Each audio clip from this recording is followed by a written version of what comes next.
ಸಮಾಜದಿಂದ ಮಹಿಳೆಯ ಪವಿತ್ರತೆ ಮತ್ತು ಅಪವಿತ್ರತೆ ಬಗ್ಗೆ ಹಲವಾರು ಪ್ರಶ್ನೆಗಳು ಎಬ್ಬಿಸಲಾಗುತ್ತವೆ. ಆದರೆ ಭಾರತದ ಹಳೆಯ ಕಥೆಗಳಲ್ಲಿ ಮಹಿಳೆಯನ್ನು ತ್ಯಾಗ, ಧೈರ್ಯ, ಭಕ್ತಿ, ಪ್ರೀತಿ, ಜ್ಞಾನ ಮತ್ತು ನಿಷ್ಠೆಯ ಪ್ರತೀಕವಾಗಿ ಪರಿಗಣಿಸಲಾಗುತ್ತದೆ. ಅದರಲ್ಲೇ ಮೊದಲಿಗೆ ಪಂಚಕನ್ಯೆಗಳ ಬಗ್ಗೆ ಮಾತನಾಡಲಾಗುತ್ತದೆ. ಅವು 5 ಕನ್ಯಾಯರಾದ ಸಾಮಾನ್ಯ ಮಾನವರು. ಆದರೆ ತಮ್ಮ ಧೈರ್ಯಭಕ್ತಿಯಿಂದ ಅವರು ದೇವಿಯ ಪಡೆದಿದ್ದಾರೆ.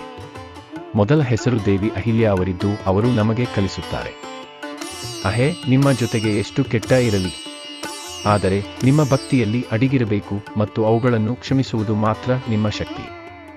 ದ್ರೌಪದಿ ಅವರು ಕಲಿಸುತ್ತಾರೆ, ಯಾಕೆಂದರೆ ನೀವು ನಿಮ್ಮ ಸ್ವಂತ ಕುಟುಂಬದಿಂದ ಗೌರವ ಪಡೆಯದಿದ್ದರೂ ನಿಮ್ಮ ಧೈರ್ಯ ಮತ್ತು ಕೋಪ, ನಿಮ್ಮ ಶಕ್ತಿ ಮಾತ್ರವೇ ಮಹಾಭಾರತವನ್ನು ಮಾಕುಂತಿಯ ಮೂಲಕ ಯಶಸ್ವಿಯಾಗಿ ಹುಟ್ಟಿಸುತ್ತದೆ. ಅವರು ಭಕ್ತಿ ಮತ್ತು ಧರ್ಮದ ಜೊತೆಗೆ ಸದಾ ನಿಲ್ಲುವುದನ್ನು ಕಲಿಸುತ್ತಾರೆ.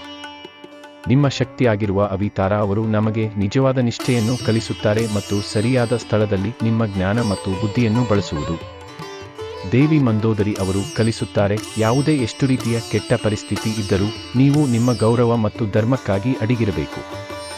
ಚರ್ಚೆ ಈ ರೀತಿಯ ಪವಿತ್ರತೆ ಕುರಿತು ಅಲ್ಲ, ಆದರೆ ಅದರ ರಕ್ಷಣಾ ಮತ್ತು ಗೌರವ ಕುರಿತಾಗಿ ಆಗಿರಬೇಕು. ಅದು ಈ ದೇಶದಲ್ಲಿ ಇಲ್ಲ.